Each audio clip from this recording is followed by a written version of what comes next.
1 Reis, capítulo 10. A rainha de Sabá ficou sabendo da fama de Salomão por causa do nome do Eterno. Ela veio testá-lo com perguntas difíceis. Chegou a Jerusalém em grande estilo, trazendo uma comitiva e camelos carregados de especiarias e grande quantidade de ouro e pedras preciosas. Na audiência com Salomão, ela falou a respeito de tudo que era do seu interesse, abrindo o coração diante dele. Salomão respondeu a todas as suas dúvidas, sem demonstrar embaraço em nenhum momento. Depois que a rainha de Sabá ouviu de primeira mão a sabedoria de Salomão e viu com os próprios olhos o palácio dele, a comida que era servida, as acomodações dos altos funcionários da corte, a roupa impecável dos criados, a exuberância dos cristais e a generosa oferta sacrificada no templo do Eterno, ela ficou abismada. Ela disse ao rei: "Tudo o que ouvi a seu respeito é verdade. A reputação de suas realizações e de sua sabedoria em meu país se confirmou. Eu não teria acreditado se eu mesma não tivesse visto. Não foi exagero o que eu vi. Sabedoria e elegância muito além do que eu poderia imaginar. Felizes os homens e mulheres que trabalham para você, pois tenho o privilégio de estar perto de você todos os dias e ouvir suas sábias palavras. Bendito seja o Eterno, seu Deus, que se agradou de você e o constituiu rei. Sem dúvida, o amor do Eterno para com Israel está por trás disso tudo. Ele o constituiu rei para manter a ordem e a justiça." Ela deu de presente ao rei mais de 4 toneladas de ouro e grande quantidade de especiarias e pedras preciosas. Nunca se viu tantas especiarias juntas quanto as que a rainha de Sabá trouxe para Salomão.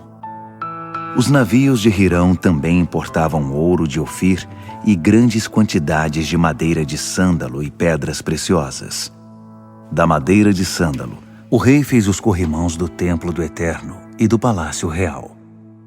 Também a utilizou para fabricar harpas e liras para os músicos. Nunca mais foi recebida uma carga de madeira de sândalo como aquela. Salomão, em troca, deu à rainha de Sabá tudo o que ela desejou e pediu, além dos generosos presentes que ela já tinha recebido dele. Satisfeita com o que viu, ela voltou para seu país com sua comitiva. Salomão recebia todos os anos 25 toneladas de ouro, sem contar o que recebia de impostos e de lucro do comércio com mercadores e diversos reis e governadores. O rei Salomão mandou fazer 200 escudos grandes de ouro batido.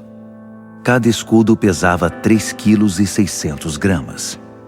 Fez também 300 escudos menores, de 1,8 kg de ouro batido cada um. Ele guardou os escudos no palácio da floresta do Líbano. O rei construiu um imenso trono de marfim, revestido de ouro puro. O trono tinha 6 degraus, e o seu encosto era arredondado. Ao lado de cada braço do trono havia um leão. Na ponta de cada degrau também havia um leão. Não havia um trono parecido com esse nos reinos ao redor. Todas as taças do rei Salomão eram feitas de ouro puro, assim como todos os utensílios do palácio da floresta do Líbano. Na época não se fazia nada de prata, pois era material barato e muito comum. O rei tinha uma frota de navios que viajava junto com os navios de Hirão. A cada 3 anos, a frota trazia uma carga de ouro, prata, marfim, macacos e pavões. O rei Salomão era o mais sábio e rico de todos os reis da terra. Ele superava todos eles. Gente de todos os cantos da terra vinham conhecer Salomão e sorver um pouco da sabedoria que Deus tinha dado a ele. Todos os anos, os visitantes chegavam em grandes levas e todos traziam presentes: artigos de ouro e de prata, roupas, armas modernas, especiarias exóticas, cavalos e mulas. Salomão juntou carros e cavalos, 1.400 carros e 12.000 cavalos. Ele os deixava em cidades reservadas especialmente para eles, e também em Jerusalém. O rei fez que a prata fosse comum como pedra, e o cedro como as figueiras das planícies. Seus cavalos eram importados do Egito e da Cilícia, adquiridos pelos agentes do rei. Os carros do Egito custavam 7,2 kg de prata, e um cavalo cerca de 1,8 kg de prata. Salomão os comercializava com os palácios reais dos hititas e dos arameus. 1 Reis, capítulo 11. O rei Salomão era louco por mulheres. A filha do faraó foi apenas a primeira de inúmeras mulheres estrangeiras que ele teve: as moabitas, as amonitas, as edomitas, as sidônias e as hititas. Ele as tomava das nações pagãs ao redor, embora o Eterno tivesse advertido com veemência os israelitas. Vocês não se casarão com tais mulheres, porque elas induzirão vocês a adorar ídolos. Mesmo assim, Salomão se apaixonava por elas e não as rejeitava. Ele teve 700 princesas e 300 concubinas, 1.000 mulheres. E elas, de fato, o levaram a se desviar de Deus. À medida que Salomão envelhecia, suas mulheres o atraíam para o lado dos deuses estrangeiros, e sua fidelidade ao Eterno foi esmorecendo. Ele não se manteve leal ao Eterno, como seu pai Davi. Salomão virou devoto de Astarote, a deusa dos Sidônios, e de Moloque, o abominável deus dos Amonitas. Salomão desprezou abertamente o Eterno, não seguiu os passos de seu pai Davi. Ele construiu sobre uma colina a leste de Jerusalém um altar para Camos, o odioso deus de Moabe, e outro para Moloque, o abominável deus dos Amonitas. Ele construiu altares semelhantes para os ídolos de todas as mulheres estrangeiras. Elas poluíram a terra com a fumaça e o incenso dos seus sacrifícios. O Eterno ficou furioso com Salomão, por vê-lo abandonar o Deus de Israel, que tinha aparecido a ele 2 vezes e ordenado claramente que não se associasse com outros deuses. Salomão desobedeceu às ordens de Deus. Então o Eterno disse a Salomão: já que você não tem a menor intenção de ser leal a mim e de obedecer ao que ordenei a você, vou tirar o reino de você e entregá-lo a outro. Mas por respeito a seu pai Davi, não farei isso durante a sua vida. Seu filho pagará por isso. Vou arrancar o reino da mão dele. Mesmo assim, não vou tirar tudo. Uma tribo ficará, por respeito ao meu servo Davi, a Jerusalém, cidade que escolhi. O Eterno incitou Hadade, descendente do rei de Edom, a atacar Salomão. Muito tempo antes, quando Davi destruiu Edom, Joabe, comandante do exército a caminho de enterrar os mortos, massacrou todos os homens de Edom. Joabe e seu exército permaneceram na região 6 meses, e nesse tempo mataram todos os homens de Edom. Hadade, que era um garoto na época, fugiu com alguns edomitas que trabalhavam para seu pai. Eles viajaram por Midian e chegaram a Parã. Juntaram-se com alguns homens em Parã e foram para o Egito. O faraó deu casa, comida e até um pedaço de terra para Hadade.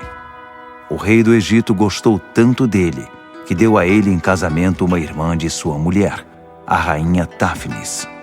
Ela deu à luz um filho, Genubate, que foi criado como membro da família real. O menino cresceu no palácio com os filhos do faraó. Ainda no Egito, Hadade soube que Davi e Joabe, comandante do exército, haviam morrido. Ele pediu ao faraó: Despeça-me com a sua bênção. Quero voltar para o meu país.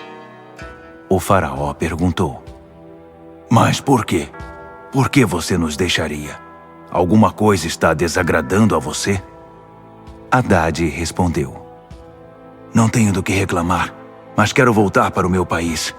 Por favor, deixe-me ir.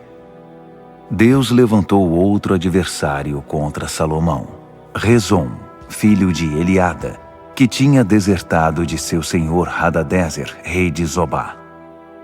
Depois que Davi tinha massacrado os arameus, Rezon tinha regimentado um bando de sujeitos de má índole e era o líder deles.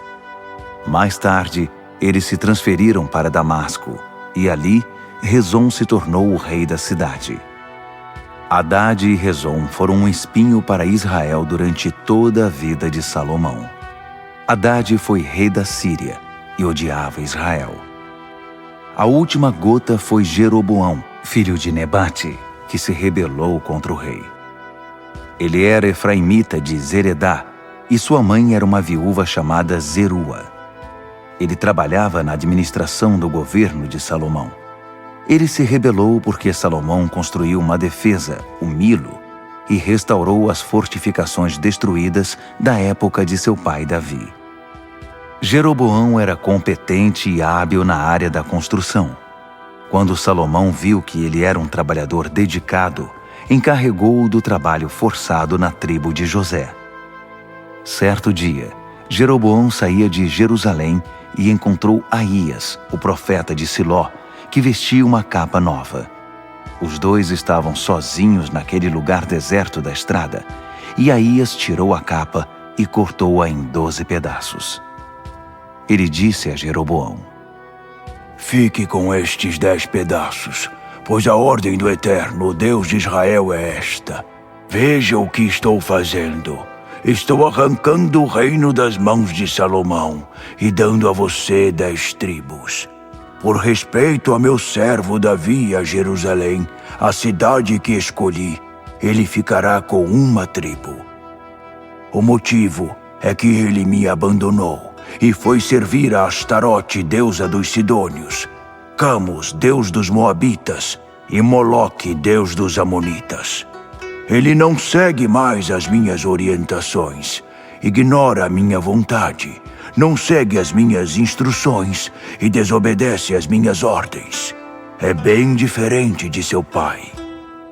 Apesar disso, não vou tirar todo o reino das mãos dele. Serei leal a ele durante toda a sua vida, por causa do meu servo Davi, a quem escolhi e quem seguiu as minhas instruções e obedeceu às minhas ordens. Mas vou tirar o reino do controle do filho dele, e 10 tribos serão entregues a você. Deixarei uma tribo com o filho dele como testemunha a favor do meu servo Davi em Jerusalém, a cidade que escolhi como memorial do meu nome. Mas você terá o comando do restante. Domine conforme o desejo do seu coração. Você será o rei de Israel.